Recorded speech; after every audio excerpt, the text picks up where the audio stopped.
Crime petrol, सावधान India और YouTube की क्राइम स्टोरीज, इनका मकसद लोगों को जागरूक करना होता है। लेकिन जब कोई उन्हें देखकर जुर्म की तालीम ले ले तो नतीजा होता है इंसानियत को शर्मसार कर देने वाला अपराध।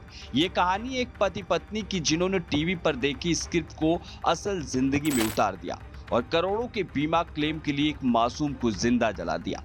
सुनील और हेमा की ये प्लानिंग इतनी सटीक थी कि पुलिस भी पहले चकमा खा गई। लेकिन कहते हैं ना, कोई अपराधी कितना भी शातिर क्यों ना हो, लेकिन पुलिस की नजरों से कभी बच नहीं सकता। कुछ ना कुछ ऐसा जरूर छोड़ जाता है जो उसे कानून के शिकंजे में ला खड़ा करता है। ऐसा ही एक रूह कपा देने वाला मामला सामने आया है उत्तर प्रदेश के चित्रकूट जिले से, जहां करोड़ों रुपए के बीमा क्लेम के लालच में एक पति पत्नी ने मिलकर एक मासूम इंसान को दर्दनाक मौत दे दी और खुद को मरा हुआ दिखाकर फरार हो गए।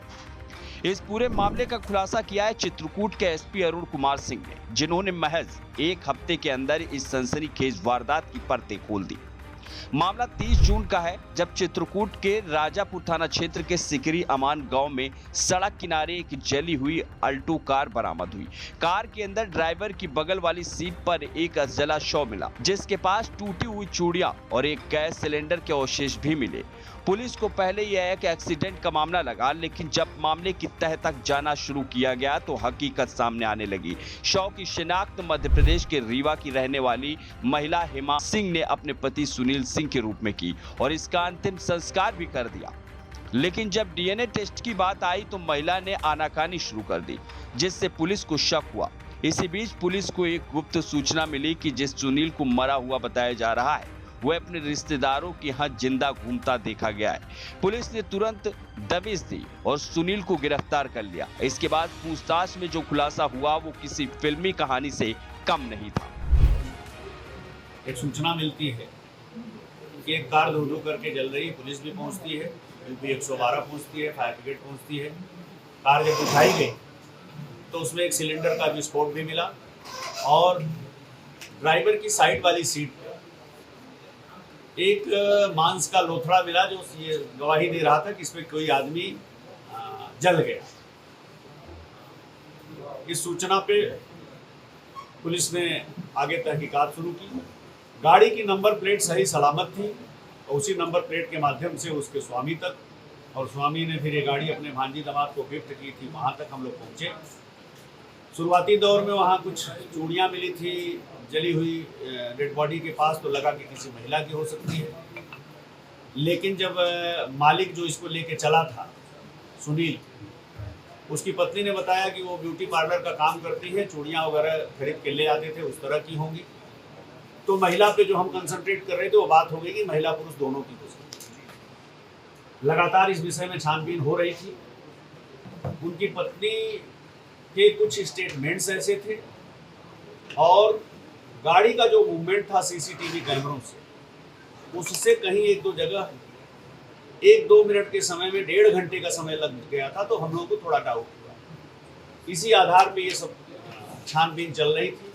परिजनों ने उस शव का जो मांस का थोड़ा लोथड़ा बचा था वो ले लिया। सुनील के पिता ने अंतिम संस्कार भी किए। उनके बेटे का डीएनए सैंपल के लिए ब्लड लिया गया।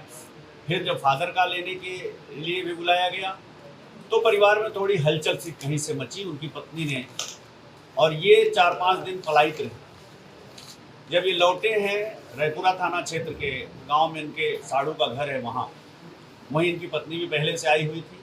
पुलिस को सूचना मिली, फिर पुलिस ने वहाँ से इन्हें पकड़ा और पूछताछ में ये पता चला कि इन्होंने HDFC बैंक के माध्यम से टाटा AI के थ्रू 2 करोड़ का एक बीमा कराया था। यूट्यूब पे इन्होंने कुछ देखा था इस तरह की स्टोरी कि कैसे लोग बीमा करा करके गायब हो जाते हैं, किसी को मार करके कि वो मर गए और बीमा की राशि ले लेते हैं।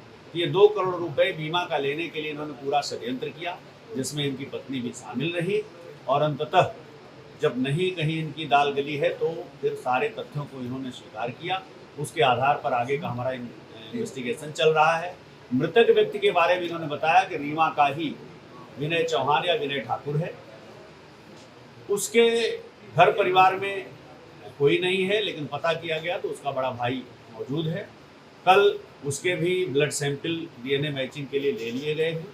आगे हमारी विवेचनात्मक कार्यवाही चलेगी। दरअसल सुनील और उसकी पत्नी हेमा ने मिलकर यूट्यूब पर साउथ फिल्मों, क्राइम पेट्रोल और सावधान इंडिया जैसे क्राइम शोज देखकर एक ऐसी खौफनाक साजिश रची जिसमें एक मासूम की जान चली गई। सुनील सिंह ने कुछ साल पहले करीब 55 लाख का लोन लेकर अपनी पत्नी के नाम पर एक ब्यूटी पार्लर खोला था और साथ ही एक हार्वेस्टर मशीन भी खरीदी थी, लेकिन कोरोना काल में आर्थिक हालात बिगड़ गए और वो लोन नहीं चुका पा रहा था। तभी उसने यूट्यूब पर एक फिल्म देखकर खुद को मृत दिखाने और बीमा क्लेम लेने का प्लान बनाया। 2024 से ही उसने ऐसा शिकार ढूंढना शुरू कर दिया जो उसके जैसा दिखता हो। 28 जून को उसे एक शराब की दुकान के पास विनय चौहान नाम का युवक मिला जो शराब का शौकीन था। सुनील ने उसे खूब खाना, शराब पिलाया, दोस्ती गांठी और एक दिन बाद उसे फिर बुलाकर इस खौफनाक प्लान को अंजाम देने निकल पड़ा। विनय को उसने पहले प्रयागराज ले जाने की सोची, लेकिन ट्रैफिक ज्यादा होने के कारण रास्ता बदला और चित्रकूट होते हुए राजापुर मार्ग की ओर निकल पड़ा, जहां अमान सिकरी गांव के पास सुनसान सड़क किनारे उसने अपनी कार रोकी। विनय नशे में धुत था। तभी सुनील ने पहले गैस सिलेंडर का स्विच खोला, कपूर और बॉडी स्प्रे का छिड़काव किया और फिर आग लगा दी। गाड़ी में भयंकर विस्फोट हुआ और विनय की दर्दनाक मौत हो गई। इसके बाद सुनील मौके से फरार हो गया और उसकी पत्नी हेमा ने लाश को अपने पति को बताकर कहानी पूरी कर दी। ये मामला वहीं दब गया होता अगर पुलिस को मुखबिर से सूचना न मिलती कि सुनील जिंदा है। गिरफ्तारी के बाद पूछताछ में सुनील ने अपना जुर्म कबूल कर लिया है और पुलिस ने हेमा को भी गिरफ्तार कर लिया है। मृतक की पहचान विनय चौहान के रूप में हुई है, जिसके परिजनों ने बताया कि वह कई दिनों से लापता था। अब पुलिस डीएनए के जरिए शव की पुष्टि कर रही है। बीमा के पैसों के लिए किसी की जान लेना इंसानियत को शर्मसार करना है। सुनील और हेमा ने एक मासूम की जिंदगी छीनकर जो कहानी रची वो अब उनके लिए सजा बन चुकी है।